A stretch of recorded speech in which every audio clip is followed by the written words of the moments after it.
Dan insya Allah ada pun yang menjadi imam sekaligus penceramah pada sholat tarawih malam yang berbagi ini adalah Bapak Ustadz Haji Muhammad Faisal BHRK dengan gelar Saudara Febrian Atas. Bulan purnamanya udah solid ya. Jadi bertanda sudah di pertengahan Ramadan dan sudah tidak terasa. Ternyata Ramadan sudah berjalan setengah. Menjadi pertanyaan bagi kita, apakah Ramadan yang setengah ini mau kita akhiri dengan cepat atau mau kita stay di sini lama atau kita pergunakan sebaik-baiknya? Wallahu a'lam, tergantung dari kita.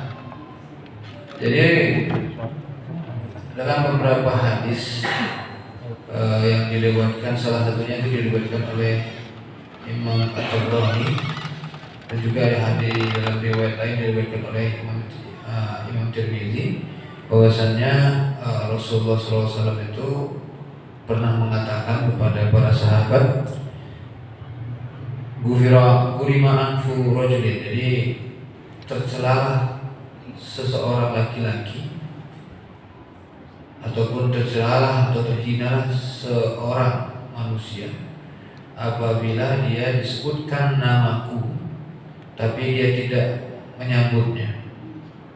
Jadi kalau misalnya disebutkan Muhammad SAW, maksudnya Allahumma sholli wa sallim Allahumma sholli wa sallim alaihi.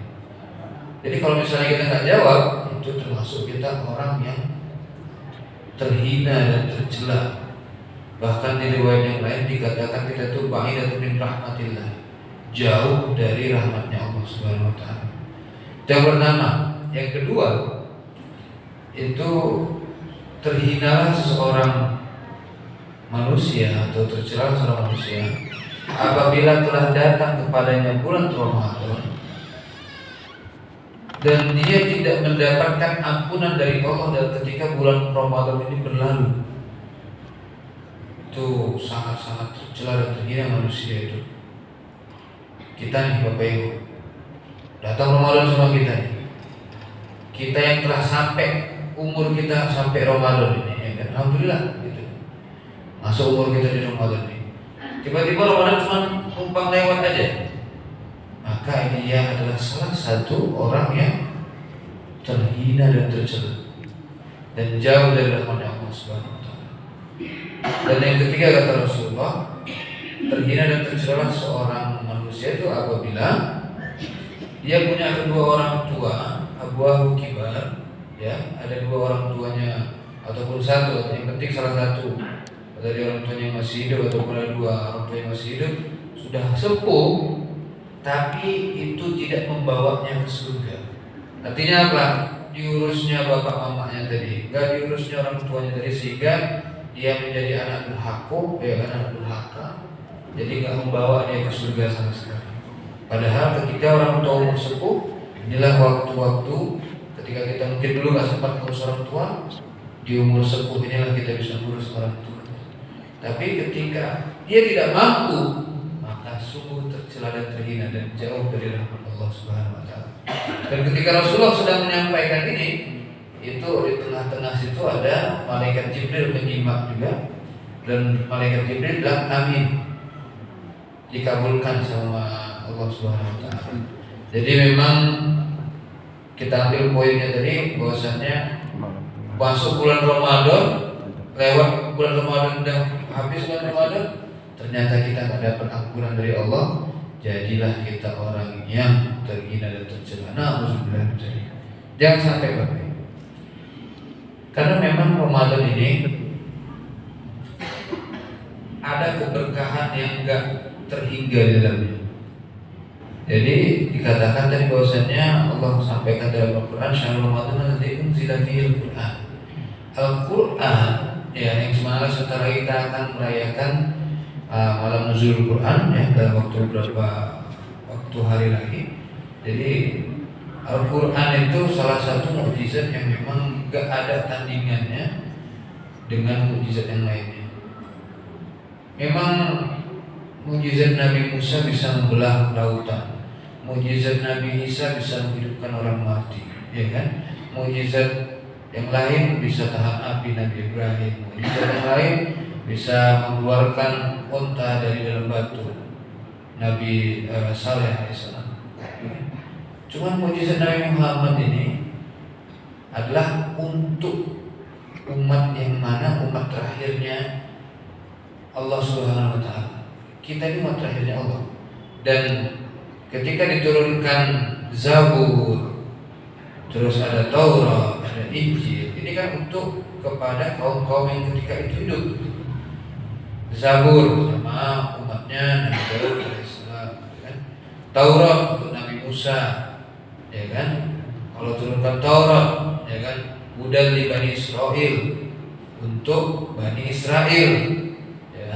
Dan dilengkapi dengan turunnya kitab Injil untuk melengkapi dari isi dari Taurat tadi. Tapi kalau Al-Quran ini adalah untuk umat terakhirnya Islam, yaitu kita, sampai nanti hari di mana ditiupkan sangkakala pertama maka bumi hancur. Sampai situlah, jadi gak ada diganti-ganti lagi.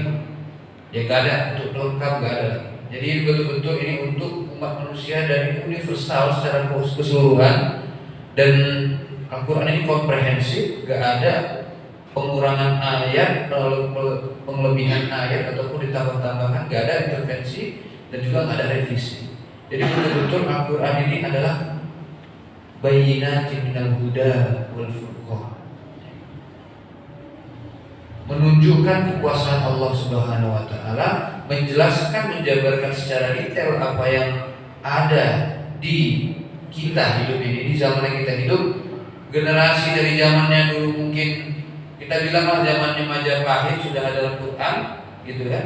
Sampai ada zamannya Soekarno udah ada Al-Quran, sampai sekarang masuk zamannya Jokowi, Al-Qurannya masih sama, nggak ada berbeda, nggak ada kurang ayat satu titik pun. Kalau ada yang kurang, itulah yang ingin namanya mencederai dan juga menghancurkan agama Islam. Dulu kan pernah ada tuh, dari tafsir dia mengurangkan, mengganti makna ayat, gitu kan? Maknanya ini diganti dengan ini, gitu kan? Ada tuh mungkin di orang-orang misionaris itu membuat ayat Quran dengan diganti ataupun ditambah dengan surat baru, gitu. Ini kan gak tahan lama. Tapi artinya apa? Ini akan tetap bertahan sampai kiamat nanti. Dan ini adalah mukjizat yang luar biasa, dan setiap generasi semuanya berkaitan dengan kehidupan kita masing-masing. Zaman Bapak waktu muda, zaman Bapak waktu udah tua sekarang, zaman kami, zaman anak-anak kita ini sama berkaitan. Gak ada sholat itu untuk orang tuanya, ataupun waris ini untuk orang yang lahir tahun 60 sampai umur 70 aja. Ada hukum waris ini berlanjutan sampai generasi manapun sama, ya kan? Hukumnya ini apabila seorang laki-laki meninggal, mempunyai ini, meninggalkan tinggalnya, hukumnya istrinya dapatnya sekian, sama, gak ada lagi berbeda-beda. Begitu juga ayat-ayat yang lain, semuanya itu menjelaskan itu sama untuk setiap generasi sama. Makanya dan itu diturunkan di bulan Ramadan ini. Dan alhamdulillah ketika kita masuk bulan Ramadan ini, ringan dan juga segar rasanya ketika kita membaca Quran. Saya punya pengalaman pribadi baca Quran di bulan Ramadan ini, itu segar Bapak Ibu. Ketika kita suntuk gitu kan, contoh waktu hari Minggu gitu kan, suntuk gitu kan. Biasanya kalau ada undangan, ya kan bisa makan, ya kan. Ini kan nggak bisa makan undangan, makanya nggak ada orang buat pesta hari bulan Ramadan ini. Ya kalau ada buat pesta, itulah orang paling hemat itu, ya kan. Ya silakan datang ya, masuk, salam udah pulang gitu kan, terima amplop aja, nggak ada hidangannya. Nggak ada, hari Minggu istirahat, bangun, situ baca Quran. Bulan Ramadan luar biasa, segar rasanya. Walaupun kadang tiba-tiba ada yang terlewat sahur, dia gak ikut sahur, tapi ketika dia bangun rupanya serah gitu. Tapi terus baca Quran segar lagi. Itu nggak tahu kenapa, memang pengalaman pribadi dan luar biasa. ketika membaca Quran di bulan Ramadan itu pengalaman yang berbeda, dan ketika kita mau melanjutkan pun gak ada namanya itu pengen berhenti ataupun pengen udahlah dulu, gak ada. Jadi pengen lanjut. Kalau misalnya niatnya itu bagus Pak, ya kan? Kalau niatnya tadi memang betul-betul ingin memuliakan diri kita, ya bukan memuliakan Ramadan, ingin memuliakan diri kita di bulan Ramadan. Karena bulan Ramadan itu udah mulia, ya kan? Ngapain kita memuliakan Ramadan lagi? Kita memuliakan diri kita, maka muliakanlah dengan membaca Al-Quran ini. Bapak Ibu yang dirahmati Allah Subhanahu Wa Taala, satu lagi bahwasannya bulan Ramadan ini adalah dimana nggak terasa ternyata Futiha abwaabul jannah, terbuka semua pintu-pintu surga. Ada yang menafsirkan secara zahir, artinya terbuka pintu surga, kita minta apapun, kita beribadah apapun langsung dikabulkan gitu kan, atau langsung diterima amalan kita, ya kan. Dan juga tertutup abwaabul jahim, ya kan, tertutup pintu-pintu neraka gitu kan. Jadi nggak bisa kita berbuat maksiat dan juga berbuat apapun ketika tutup pintu neraka, kayak gak ada lagi membuat dosa segala macam karena udah gak ada rasa lagi, ya kan? Kalaupun ada berarti itulah salah satu yang guliko syayatin tadi, terbelenggu setan tadi, ya. Kalau misalnya dia mau berbuat maksiat berarti kan salah satu setan yang lari tadi ketika digaring, gitu kan? Ini bulan Ramadan memang ada penafsirannya secara zahir seperti itu, ada yang penafsirannya bahwasannya memang saking mulianya, ya kan, saking mulianya bulan Ramadan ini seakan-akan terbuka pintu surga, manusia bisa banyak beribadah, tertutup pintu neraka, manusia nggak bakal mengerjakan perbuatan-perbuatan maksiat, dosa segala macam. Begitu. Artinya semoga dengan hadirnya Ramadan di kehidupan kita betul-betul bersyukur dan jangan sampai keluar Ramadan ini tanpa ada ampunan dari Allah Subhanahu Wa Taala. Ini pertengahan Ramadan gak terasa Bapak Ibu. Pertengahan Ramadan masuk nanti dia di berburu, bukan berburu takjil ya, berburu malam Lailatul Qadar. Berburu takjil ini memang lagi war sekarang gitu ya, lagi war sama orang-orang Kristen, ya kan, lagi war sama orang Cina, karena pas kita mau beli Pak takjil udah habis, ya kan. Beli sama siapa? Oh dibeli sama Aceh itu tadi, ya kan. Diborongnya semuanya sengaja, ya kan. Ya syukur ya, untungnya yang jualan takjil, ya kan. Nah kita buka puasa gak dapat takjil, kalau pakai undi-undi bikin 100 gorokan. Jadi kita war, kita berperang, berburu malam Lailatul Qadar. Dan ini tinggal sebentar lagi. Dan ketika masuk dalam malam Lailatul Qadar, itu waktu zaman sahabat itu para sahabat tuh, beberapa sahabat tuh nangis. Kenapa? Karena ternyata sudah mau berakhir. Ketika sudah mau masuk berburu Lailatul Qadar, ternyata Ramadan sudah mau berakhir. Jadi sedih gitu kan.